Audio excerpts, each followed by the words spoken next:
Ladies and gentlemen, there are three teams alone in the Northwest Division in the Western Conference that are going to seed ahead of the Rockets because some of you are prematurely doing the dance. Russell Westbrook, James Harden, Russell Westbrook, James Harden. Everybody has to relax because outside of those players, what do the Houston Rockets have to offer? I'm not expecting any defense. And can Westbrook and James Harden coexist? That's my question. So before everybody does that dance and everybody's freaking out, you got to understand that the Portland trailblazers got better. The Nuggets are better than the Rockets. The Blazers are better than the Rockets.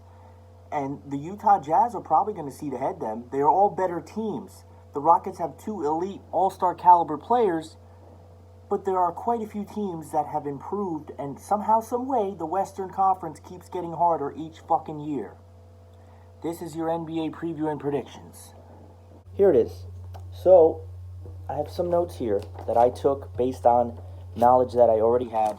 And the Western Conference, to me, you know what it is too? The hardest thing I had to do, one of the hardest things to do in sports is make a prediction. Because, especially when you deliver it publicly, like I'm doing, because A, you're going to get the people that disagree with you. But B, if you give substance to why you have your prediction, those people have to do that also. But see, that's the thing. If someone came to me right now and just said, oh, the Rockets are going to be sixth in the Western Conference, the difference is that before I come onto a screen and publicly make my predictions, I do my research. Now, yes, I know a shit ton about sports, but I do my research. So that's part of the importance, is that somebody might say, oh, well, the Rockets are going to finish ahead of these teams. Why? Did you look outside of Russell Westbrook and James Harden? Yes, they're both great, and they're both phenomenal players, and they're going to be great this year. But the West has gotten so much stronger, and it's going to be very, very difficult. I think the 1 and 2 seeds are given. But I think outside of that, it's going to be extremely difficult to win. I think if you're not completely locked and loaded with complete monstrous talent, the Western Conference is going to eat you alive. And the hardest thing I had to do was predict the 1 through 8 seeds. And 7 and 8 I'm still up in grabs for. 3, 4, 5 took a really long time, and it was very difficult. But that was something that I did end up getting to do. So we're going to talk about the Northwest Division today. That is the Denver Nuggets, Minnesota Timberwolves, Utah Jazz, Oklahoma City Thunder, and it's on the tip of my tongue. Who else? Portland Trailblazers. All of these teams are extremely good, except for the Minnesota Timberwolves. If the Timberwolves were in the Eastern Conference, no question they'd make the playoffs. But the Western Conference is so strong, and it is going to be really difficult to predict. But I think the Denver Nuggets. Now, the Denver Nuggets are phenomenal. They completely revamped and rechange their franchise. And it's crazy how you're starting to see so many teams in the NBA who have begun the rebuilding process start to have that pay off. You saw it with the 76ers, Clippers to an extent. You've seen it with, it paid off for the Nuggets. It's definitely paying off for the Jazz. The Denver Nuggets have Nikola Jokic, and he's one of the best big men in the league next to Embiid, if you ask me. He's a jack of all trades, and he can do pretty much everything. So you have him as well. He's an elite center and scorer as well. Jamal Murray is so close to breaking out on this team. They did let go of 3 to 4 players, but they did that to invest big in Jamal Murray. They gave him a 5-year, $170 million contract, so they're banking on his breaking out and how good he already was. They traded for Jeremy Grant. They hung on to Paul Millsap, which is a veteran presence, and they're expecting Michael Porter Jr. to return from injury to the Nuggets, who is an all-around. This team is all-around good, and they have Gary Harris as well. So this team is going to be phenomenal. I originally had them at the 4th seed, but I think I'm going to give them even more credit than that, because after I do my seeding out, I'm going to give the Nuggets the 3rd seed in the West. I think the Clippers and Lakers are given at 1 and 2, and whoever doesn't get 1 gets 2, 2, 1, so forth. So it's either going to be between number 2. You have Jamal Murray at point guard, Gary Harris at shooting guard, Torrey Craig at small forward, Paul Millsap at power, and Nikola Jokic at center. This team was really great last year, and most of their players stay intact, and they have a system that they're familiar with, and some other players who have potential also coming to break out as well. So I'm going to give the Nuggets the 3rd seed in the West. The Denver Nuggets are going to have a great year. If you're a Denver fan and a Nuggets fan as well, keep your eyes on them because they're going to be great and they're going to see a lot of great basketball from the Nuggets. It is just outside of these LA teams, it is just hard to really give anybody else a chance. It's almost like you have two super teams now instead of one. But again, they all have to play together, so we don't know until they play together. The next team is the Oklahoma City Thunder, and if you're a Thunder fan, it is time to roll over and die because this team is going to be absolutely atrocious. I feel so bad for the fans of the Oklahoma City Thunder because this was a team that in 2012 made it to the NBA Finals with Russell Westbrook and an MVP version, and he's still a great player as well. We all know this, Kevin Durant, and now they have neither. They had Russell Westbrook's loyalty for the longest time, and I think if it was Westbrook's choice, I think he would still be on the Thunder.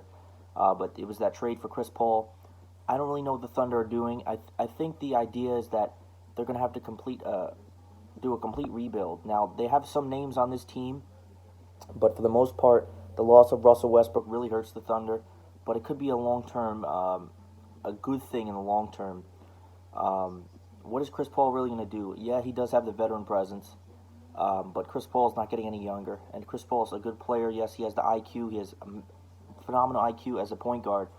But outside of that and even his age, the Thunder, it's just going to be really tough. Paul George left as well, and that was right before he made the decision to go to the Clippers. They don't exactly lack talent, but they don't have the chemistry yet, or a defined all-star leader either. Technically, Chris Paul would be the leader of this team, but I don't even know if Chris Paul is going to maintain on the Thunder. I think there's a chance he could be dealt. Your starting five is Chris Paul at point guard, Shai Alexander, who is another player. That could be he could break out for the Oklahoma City Thunder. He has been a very good player. They also have Andre Robertson at small, Adams, who's a great center as well, very tough guy. But this team's not going to make the playoffs. I just can't. Like I said, even in the East, I don't see the Thunder making the playoffs. It would be nice to see if some of these teams swapped, but there's no way the Thunder. I think it's gonna be a rough year. I don't think they're gonna be the worst team in the West, but I think it's gonna be a tough year for. And you know what's the craziest thing about it is too, the Thunder could have the worst record in the West and still be an A seed probably in the East. That's how bad the East is, because now basically the Eastern Conference it's not so much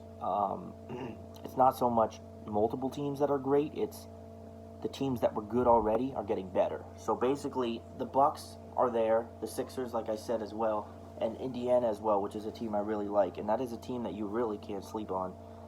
But they're going to miss the playoffs. I can't see the Oklahoma City Thunder doing much of anything this year, so I have no interest, really. I have no interest whatsoever. Now, the next team, this is a very good team, and believe it or not, they somehow got better. They've had consistent flow, and they have been cock-blocked by the Golden State Warriors so many times, as have other teams. The Portland Trailblazers. Now, this team is going to be in the playoffs, and they're going to be very, very good. I'm going to give the benefit of the doubt, and I'm going to say the Portland Trailblazers are going to be a 4 seed. Reason I say that is because as good as they were, they're already better, and they don't have to deal with Golden State. And when I get to the Pacific Division, I have the intro I got planned for that is just phenomenal. I can't wait.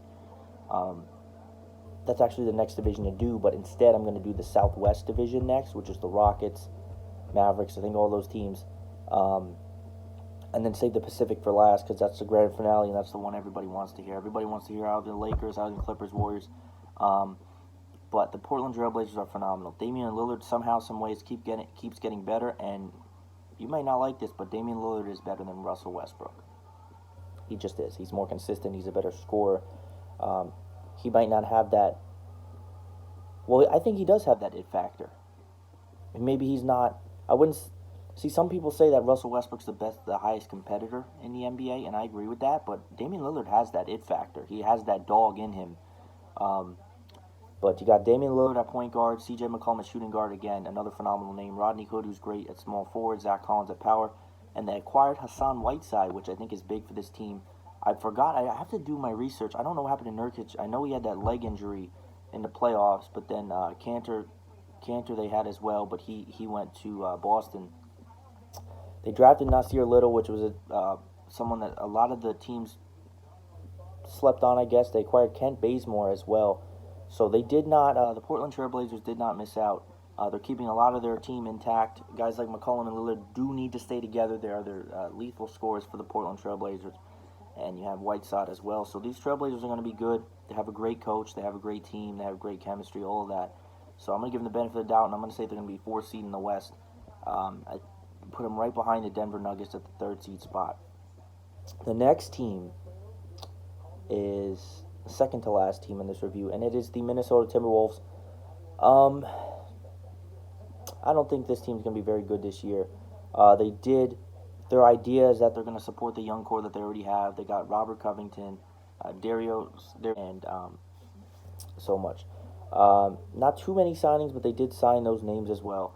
They acquired Jake Layman and Jordan Bell, but they didn't get any huge names. They did draft Jarrett Culver, but the West is just way too strong for this Minnesota Timberwolves team. I know they have a couple of names on here. They're not a bad team. You've seen years where you really thought they were going to take that step to becoming an elite team, but they just didn't quite get there. I don't see them making the playoffs. Could they make the playoffs? Yes. But I don't see it. So I would say miss the playoffs just to be safe. The 7th and 8th seed is another thing I'm going to have to go over. The Southwest is going to have some playoff. There are going to be some playoff boys in the Southwest as well, and the Pacific is just loaded. But I don't see the Timberwolves doing much. They're not that exciting of a team as they should be, because I think they're a better team than people think, but they're not at that level. Their starting 5 is Jeff Teague, Andrew Wiggins at shooting guard, Jeff Teague at point, Jake Layman at small, Robert Covington at power, and Karl Anthony Towns, who's the team leader at center. So in theory, that lineup that they are rolling out with is not bad. The Timberwolves, I wouldn't say are bad, but I think they're really, really going to struggle because I don't think they're not built for the Western Conference. The Minnesota Timberwolves are a team that is built for the Eastern Conference. If you ask me, I don't think they're bad at all. I think that if they were in the Eastern Conference, they could probably snag a 5th or 6th seed. But they're not built for the Western Conference. You have to be a very, very good team to survive in the Western Conference.